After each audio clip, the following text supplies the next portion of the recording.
Menteri Lingkungan Hidup Hanif Faisal Nurrofik melakukan kunjungan ke Kebun Binatang Surabaya atau KBS pada Rabu 7 Mei 2025.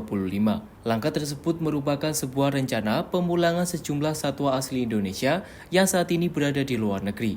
Binatang asli Indonesia yang berada di luar negeri diantaranya adalah komodo, orangutan, harimau Sumatera hingga gajah Sumatera. Dikutip dari berbagai sumber, masing-masing satwa terdata berada di berbagai kebun binatang yang ada di luar negeri, seperti komodo dan harimau Sumatera berada di Amerika Serikat, orangutan berada di Irlandia, Inggris, dan juga Amerika Serikat.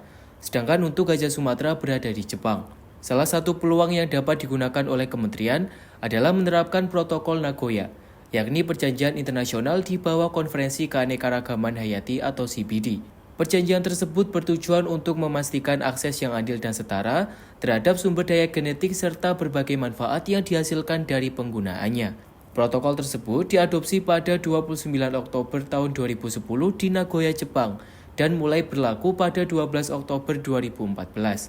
Protokol Nagoya membuat prinsip Access and Benefit Sharing atau ABS yang memberikan kewenangan kepada negara pemilik sumber daya genetik untuk memilih hak atas kontrol dan akses terhadap sumber daya tersebut. Kementerian Lingkungan Hidup juga memiliki PR terhadap perlindungan satwa yang terancam punah, apalagi secara fisik satwa tersebut berada di luar Taman Nasional. Salah satu satwa dilindungi yang terancam punah ialah pesut mahakam. Satwa tersebut memiliki karakteristik kembali ke sungai, namun saat ini banyak sekali sungai yang telah tercemar oleh batu bara, sehingga jumlah pesut mahakam memiliki indikasi berada di bawah 50 ekor. Perlindungan terhadap satwa tidak hanya dilakukan melalui Taman Nasional, tetapi bisa melalui penangkaran atau konservasi ex situ. Hanif Faisal juga mengucapkan terima kasih dan terus berupaya melakukan kontrol ke kebun binatang yang ada di Indonesia, sehingga tidak hanya pengelolanya saja yang sejahtera, namun juga para satwa merasakan hal sama tersebut. Pada kunjungan tersebut, Menteri Hanif menyempatkan untuk berkeliling ke sejumlah kandang satwa. Berdasarkan hasil evaluasinya, Kebun Binatang Surabaya menjadi salah satu kebun binatang di Indonesia yang berhasil melakukan konservasi. Dirinya juga mengapresiasi kinerja pengelola KBS yang juga memiliki koleksi satwa langka, namun dapat ditangani dengan baik oleh perusahaan daerah Taman Satwa atau PDTS KBS. Melakukan pengawalan terkait dengan biodiversity ekosistem di Indonesia. Ini menjadi salah satu titik ex situ dari pendayagunaan, pemberdayaan satwa-satwa. Di sini banyak yang langka yang kemudian ditangani oleh perusahaan daerah, Taman Satwa ya, Taman Sawah Kebun Binatang Surabaya. Saya sudah melihat sekilas dari penanganan pengelolaan satwa-satwa yang ada di kebun binatang ini secara umum dalam kondisi sehat dan baik-baik saja. Tapi saya nggak tahu sedih atau tidak ya, tapi yang jelas posisinya terlihat di mata secara visual, kondisinya bersih, kemudian ciri-ciri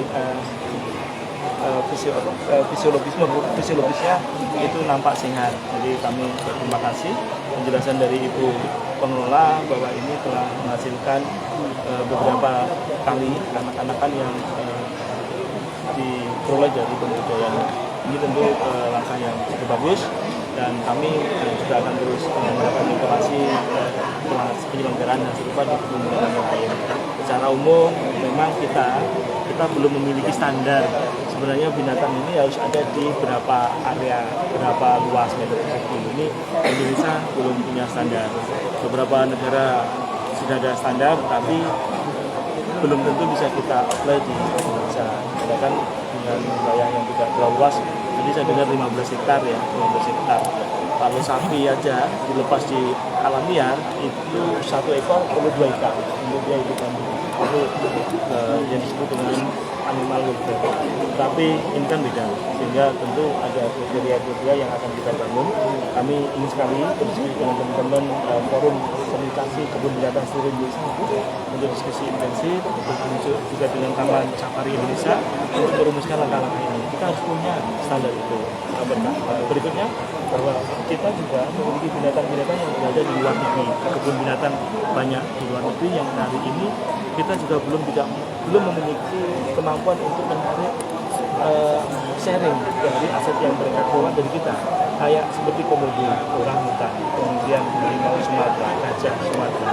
ini kita ada di luar negeri yang kemudian telah berkembang biak dan kemudian menghasilkan keuntungan dari filmnya, kita wajib kemudian menerapkan protokol Nagoya ini untuk pelestarian konservasi biologi kita. Ini yang harus kita susun dan kita sedang menuju.